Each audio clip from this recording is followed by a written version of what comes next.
Hello,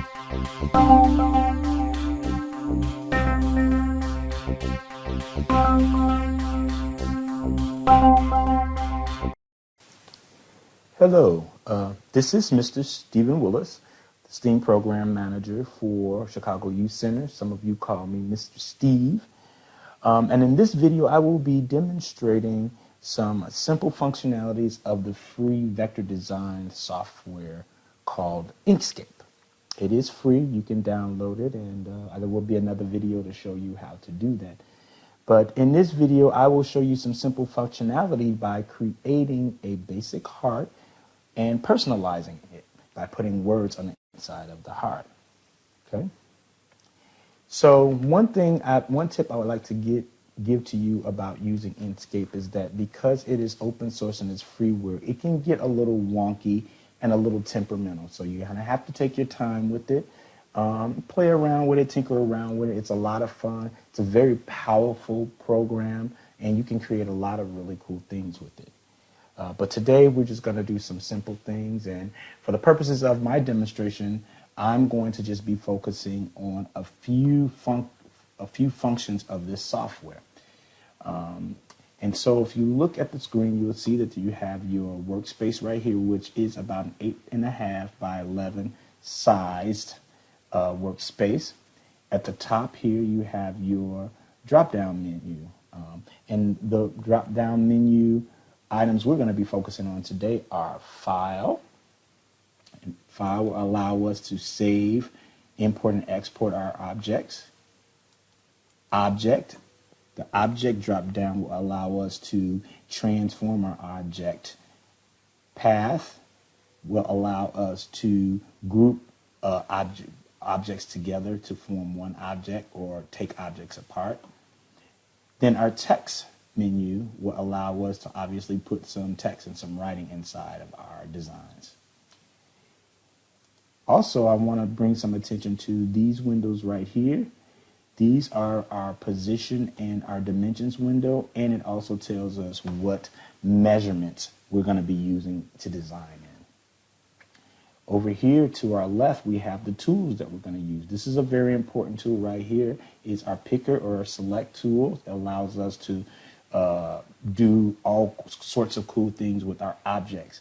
We won't be able to do those cool things with our objects unless we select it using this tool. We'll probably do something with zooming in and zooming out using this sort of magnifying icon tool.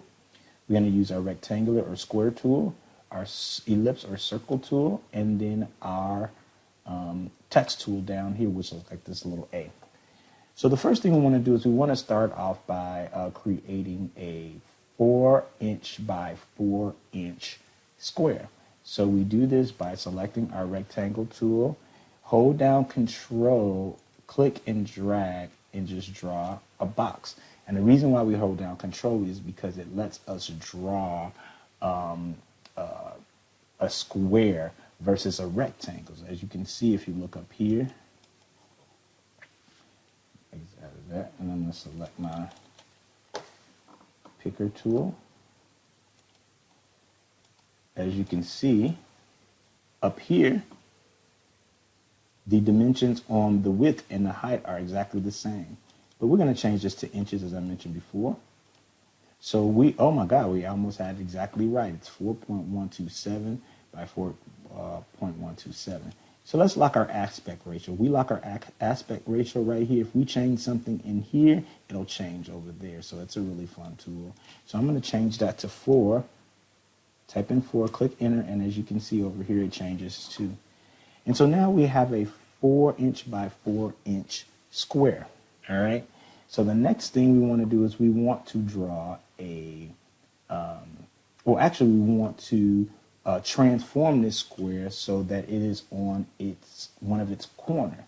And one way we can do that is by selecting it and going to our objects menu here, go down to where it says transform, and you see that they have the transform window opens up, and it has move, scale, rotate, skew, and matrix. We want to rotate it, and If you guess that we need to rotate this 45 degrees in order for it to be on its corner, you are phenomenal. So we're going to type in 45 here for the degrees, and we're going to click apply, enter, and there it is.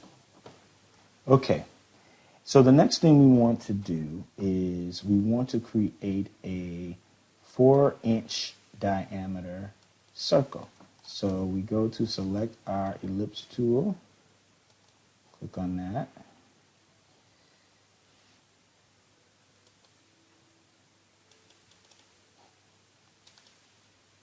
And again, we want to hold our control and we want to click and drag over so it can make a perfect circle.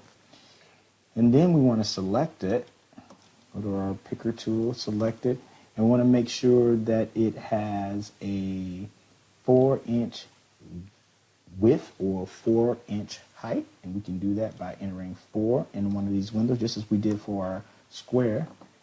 And now you can see that we have a circle that has a 4-inch diameter. Diameter is the distance from one edge of the circle to the other through the center. And so now we want to move this 4 inches in diameter over to the upper left edge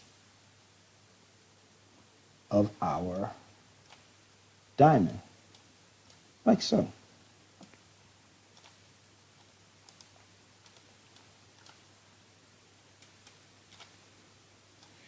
And one cool way you can move objects is by selecting them and using your arrow key, because in this situation, you want to move this circle. Well. Another way you can do it is by hovering over here, and you get like this cross arrow, and that lets you know you can move something. But for whatever reason, it's not allowing me to do that. So we'll go to the next thing. We want to make an exact copy of this circle and put it right over here on the right upper edge of our diamond. And so we select our circle, we do Control C, and then push Control V, and there we have an exact copy of that. So I'm going to use my arrows on my keyboard to move my circle to the upper right, because again,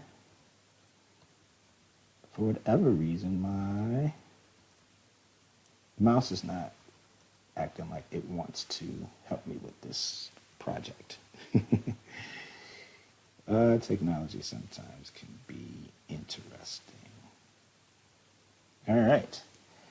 So now we've got these objects that are sort of overlapping each other.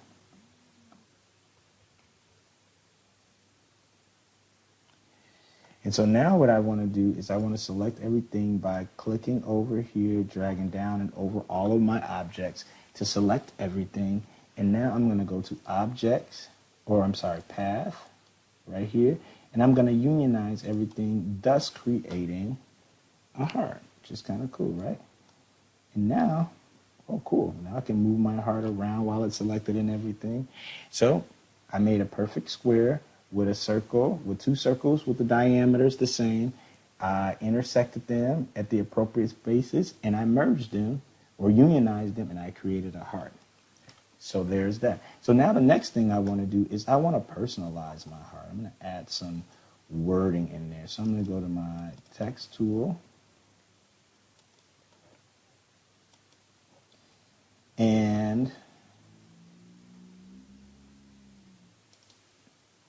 I simply dropped a cursor here, and I'm going to put on my cap locks and type Stephen is cool. And that's going to go inside of my box because I am cool. And I'm going to select that and move it appropriately inside my heart. Now, one thing you may be tempted to do with your text tool is create a text box. Text boxes are not good for designing because it's not good for me to use while I'm designing, because that always, I cannot manipulate text boxes. So you see I have this text box right here. And you can type inside a text box and all that, but you can't really do much in the way of just moving it around and transforming it like you can just with the cursor and the text just as its own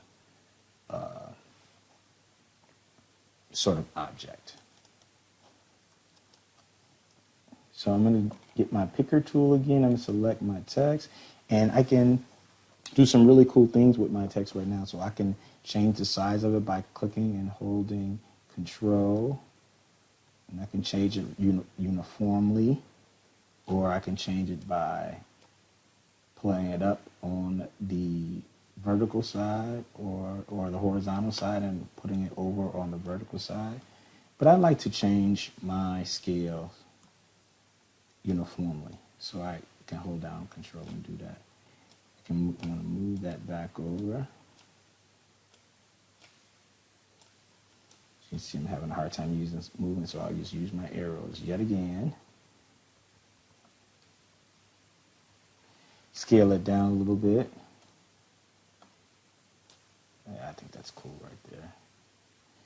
Now, all right, so now that I have my text object, so look, I'm going to go up here to the text.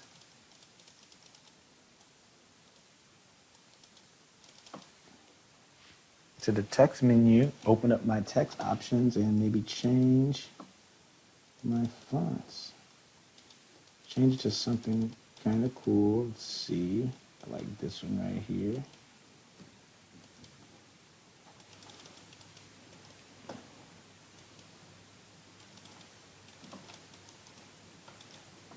Press enter to apply.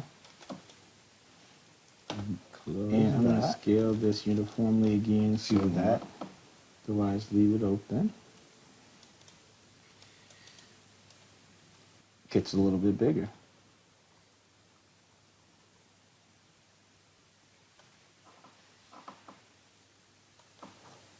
So now I'm going to select all my components, and I'm going to go to File, I'm going to go to Save As, and I'm going to type in Stephen's Heart.